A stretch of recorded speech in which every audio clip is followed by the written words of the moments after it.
Help!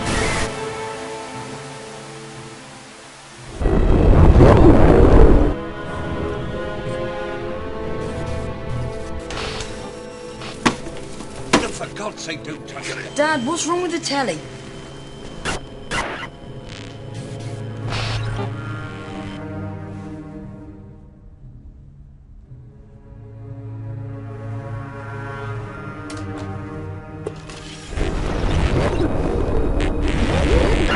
Good evening, London. Allow me first to apologize for this. The emergency channel! I do, like many of you, appreciate the comforts of everyday routine, the security of the familiar, the tranquility of repetition. Bloody hell. I enjoy them as much as any bloke.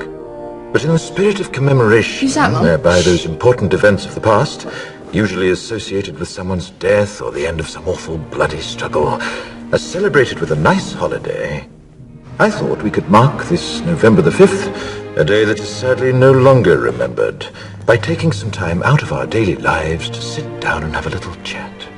There are, of course, those who do not want us to speak. Let me think, just let me I think. suspect even now orders are being shouted into telephones and men with guns will soon be on their way. It's Chancellor Sutler. Damn it! Why? Because while the truncheon may be used in lieu of conversation, words will always retain their power.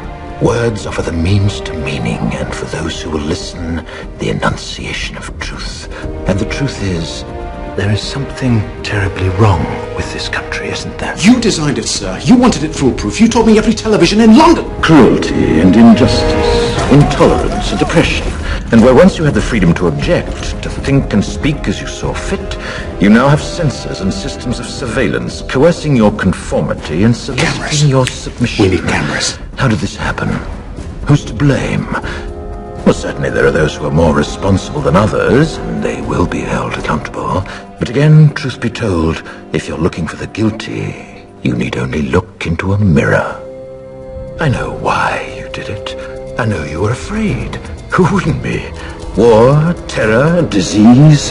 There were a myriad of problems which conspired to corrupt your reason and rob you of your common sense.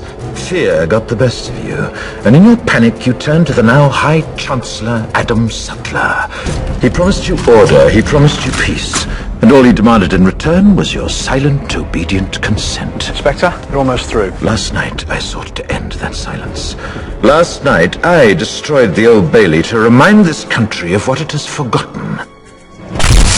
More than 400 years ago, a great citizen wished to embed the 5th of November forever in our memory. His hope was to remind the world that fairness, justice, and freedom are more than words. They are perspectives. So if you've seen nothing, if the crimes of this government remain unknown to you, then I would suggest that you allow the 5th of November to pass unmarked.